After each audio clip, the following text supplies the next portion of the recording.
hurmatli yurtdoshlar, ukalar, akalar, opalar, singillar, shu bo'layotgan gaplarni Xudo xolasa yaxshilab eshitib, bu gaplarimni men bilan ishlab kelayotganlar har doim eshitib kelgan. Men 25 yildan beri bitta narsani aytaman, qo'shimcha qilib kelaveraman, Xudo xolasa.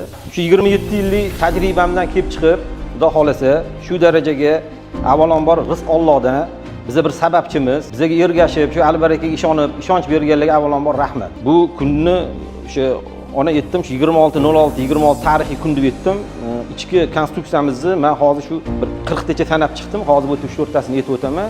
Mustahkam bo'lgani, endi bundan bu yog'i faqat qo'shiladiki, minus qism orqaga ketib qoladigan joyini, shu mustahkam joyga kelganini Xudo xolasa yozib, qo'shimchalarni qilib ketmoqchimiz. Ertaga kelajakda bizdan keyin boshqaruvchilarga, bizdan keyin asoschilarga mana o'zimizning farzandlar o'tiribdi. Ular ertaga ochganda qonunni o'qib, Xudo xolasa shu yo'lda ketsa, Xudo xolasa yaxshi bo'ladi. Rivojlangan davlatlar haqida aytdim, ozgina qisqa to'xtatib o'tamiz. Yevropada nega shunchalik kuchli ekan? Yevropeyskiy deb aytishadi hamma narsani. Yevropa talablariga javob beradi deydi, tartib bor ekan. Har doim tartib bilan ish bo'ladi. Uyingizda bo'lasizmi, ishxonada bo'lasizmi? Endi birinchi o'rinda tartib, nazorat bo'lishi kerak, Xudo xolasa. Eng kerak masala bu. Hozir bu yerda ishlayapmiz, ishlab kunimiz o'tadi. Menga masalan sizlar bir shaxs deb, buyumdek yo'lsa, mashinadek deb o'ylamayman. Sizlar bir-birimizga birodarmiz. Bu yerga kelgandan keyin ishlab, aka-ukamiz, har biringlar oilalar bilan men tanishaman, bilaman. Farzandinglar nechta bor? Charchagan bo'lsa, dam bergin deyman. Shunaqa narsalarni ham Xudo xolasa nimaga bizning ishimizga ta'sir qiladi. Oilaviy muhit, tarbiyani chiroyli qilsanglar, farzandinglar ertaga boqadi. Shu farzandlarimiz bizani boqadi. Uni eshitib hammasi yoshlar. Birinchi o'rinda shu. Biz o'zimizni milliyligimizni, o'zbekligimizni, dinimizni hammasini tushuntirib borishimiz kerak biz farzandlarimizga. Biz ham Xudo xolasa o'zimizni korxonalarimizni shunaqa tartibga solamiz.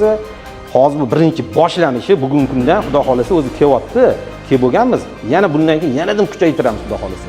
Sizlar hozir bu yerda tartib kuchayib ketyapti. Tartib ham bo'lyapti, ish ham bo'lyapti, keyin biz ham mana beramiz Xudo xolasa. O'shaning uchun hech ham adashib qolmaylik. Biz bilan yosh birinchi maktab bitirib kelib ishlayotganlar ancha yillar bor. Biz Xudo xolasa shu yerda kelajak uchun turibmiz, mana kelajakni yozyapmiz hozir biz bu yerda. Ish bu yerda. Mehr avvalambor bu ishxona mehr ustiga qurilgan. Ahil bo'lib ishlaymiz. Xudo xolasa qolgan ishlarni ketaveradi. Hurmani hurmat qilish kerak. Nega masalan o'rgan odamlar hurmasini chiroyli qiladi, hurmatni. Albaragani hurmat qilish kerak, noyovasizlar shuning orqasida. Shuning uchun jamoaviy ishlashimiz kerak. Bir-birimiz bilan hammamiz oilaviy ishlashimiz kerak. Bizning albarakada ishimiz ko'p, yana kuchaytiringlar. Yana kuchaytirishimiz kerak Xudo xolasa. Bu yerda o'sha tartiblarimiz ko'p. Hammangizlarga rahmat.